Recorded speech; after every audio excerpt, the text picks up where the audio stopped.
However, because I knew her at close quarters only during her maiden years, and have not seen her since she went to the West Country to become Mrs. Ben, you will perhaps excuse my impropriety in referring to her as I knew her, and in my mind having continued to call her throughout these years. Of course, her letter has given me extra cause to continue thinking of her as Miss Kenton, since it would seem, sadly, that her marriage is finally to come to an end. The letter does not make specific the details of the matter, as one would hardly expect it to do, but Miss Kenton states unambiguously that she has now, in fact, taken the step of moving out of Mr. Ben's house in Helston, and is presently lodging with an acquaintance in the nearby village of Little Compton. It is, of course, tragic that her marriage is now ending in failure. At this very moment, no doubt, she is pondering with regret decisions made in the far-off past that have now left her, deep in middle age, so alone and desolate. And it is easy to see how, in such a frame of mind, the thought of returning to Darlington Hall would be a great comfort for her. Admittedly, she does not at any point in her letter state explicitly her desire to return, but that is the unmistakable message conveyed by the general nuance of many of the passages, imbued as they are with a deep nostalgia for her days at Darlington Hall. Of course, Miss Kenton cannot hope by returning at this stage ever to retrieve those lost years, and it will be my first duty to impress this upon her when we meet. I will have to point out how different things are now, that the days of working with the grand staff at one's beck and call will probably never return within our lifetime. But then Mrs. Kenton is an intelligent woman, and she would already have realized these things. Indeed, all in all, I cannot see why the option of her returning to Darlington Hall and seeing out her working years there should not offer a very genuine consolation to a life that has come to be so dominated by a sense of waste. And of course, from my own professional viewpoint, it is clear that even after a break of so many years, Miss Kenton would prove the perfect solution to the problem at present besetting us at Darlington Hall. In fact, by terming it a problem, I perhaps overstate the matter. I am referring, after all, to a series of very minor errors on my part, and the course I am now pursuing is merely a means of preempting any problems before one arises.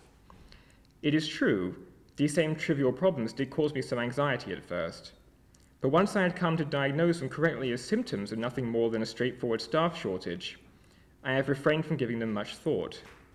Mrs. Kenton's arrival, as I say, will put a permanent end to them.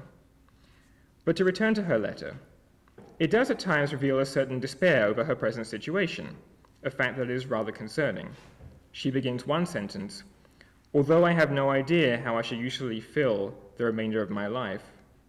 And again, elsewhere she writes, "The rest of my life stretches out as an emptiness before me." For the most part, though, as I have said, the tone is one of nostalgia.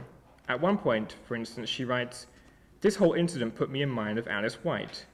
Do you remember her? In fact, I hardly imagine you could forget her. For myself, I am still haunted by those vowel sounds and those uniquely ungrammatical sentences only she could dream up. Have you any idea what became of her?" I have not, as a matter of fact, though I must say it rather amused me to remember that exasperated housemaid, who in the end turned out to be one of the most devoted. At another point in her letter, Miss Kenton writes, "I was so fond of that view from the second-floor bedrooms overlooking the lawn with the downs visible in the distance. Is it still like that? On summer evenings there was a sort of magical quality to that view, and I will confess to you now how I used to waste many precious minutes standing at one of those windows just enchanted by it." Then she goes on to add, "If this is a painful memory, forgive me, but I will never forget that time we both watched your father walking back and forth in front of the summer house, looking down at the ground as though he hoped to find some precious jewel he had dropped there." It is something of a revelation that this memory from over 30 years ago should have remained with Miss Kenton as it had done with me. Indeed, it must have occurred on just one of those summer evenings she mentions, for I can recall distinctly climbing to the second landing and seeing before me a series of orange shafts from the sunset breaking the gloom of the corridor where each bedroom door stood ajar. And as I made my way past those bedrooms, I had seen through a doorway Miss Kenton's figure, silhouetted against a window, turn and call softly, "Mr. Stevens, if you have a moment." As I entered, Miss Kenton had turned back to the window. Down below, the shadows of the poplars were falling across the lawn. To the right of our view, the lawn sloped up a gentle embankment to where the summer house stood, and it was there my father's figure could be seen, pacing slowly with an air of preoccupation. Indeed, as Miss Kenton puts it so well, as though he had hoped to find some precious jewel he had dropped there. There are some very pertinent reasons why this memory has remained with me, as I wish to explain. Moreover, now that I come to think of it, it is perhaps not so surprising that it should also have made a deep impression on Miss Kenton, given certain aspects of her relationship with my father during her early days at Darlington Hall. Miss Kenton and my father had arrived at the house at more or less the same time, that is to say, in the spring of 1922, as a consequence of my losing at one stroke the previous housekeeper and under-butler. This had occurred due to these latter two persons deciding to marry one another and leave the profession. I have always found such liaisons a serious threat to the order in a house. Since that time, I have lost numerous more employees in such circumstances. Of course, one has to expect such things to occur amongst maids and footmen, and a good butler should always take this into account in his planning. But such marrying amongst more senior employees can have an extremely disruptive effect on work.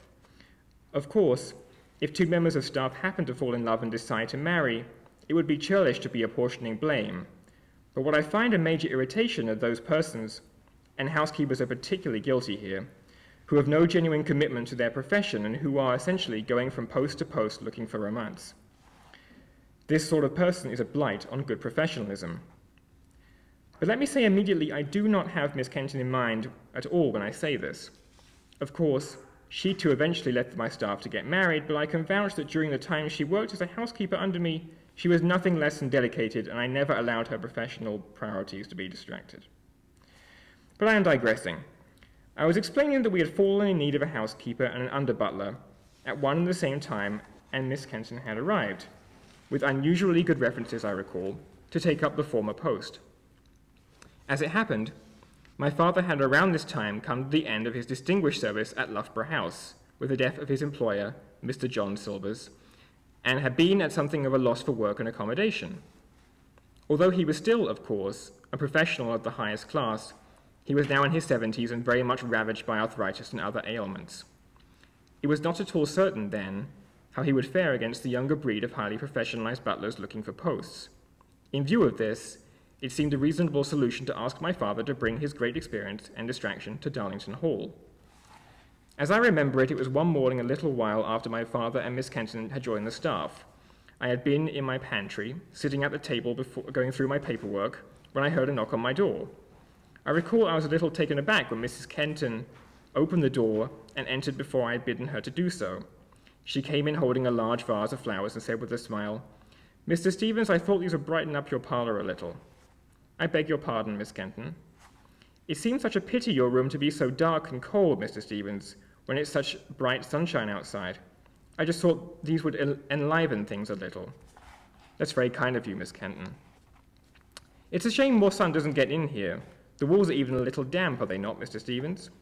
I turned back to my account, saying, "Merely condensation, I believe, Miss Kenton." She put the vase down on the table in front of me, then glancing around my pantry again, said, "If you wish, Mr. Stevens, I might bring some more cuttings for you." "Miss Kenton, I appreciate your kindness, but this is not a room of entertainment. I am happy to have distractions kept to a minimum." "But surely, Mr. Stevens, there is no need to keep your room so stark and bereft of colour." "It has served me perfectly well so far as it is, Miss Kenton, though I appreciate your thoughts. In fact, since you are here, there was a certain matter I wished to raise with you." "Oh, really, Mr. Stevens?" "Yes, Miss Kenton, just a small matter. I happened to be walking past the kitchen yesterday when I heard you calling to someone called William." "Is that so, Mr. Stevens?" "Yes, Miss Kenton. I did hear you call several times for William. May I ask who you were addressing by that name?" "Why, Mr. Stevens, I should think I was addressing your father. There are no other Williams in this house, I take it." "It's an easy error to have made," I said with a small smile.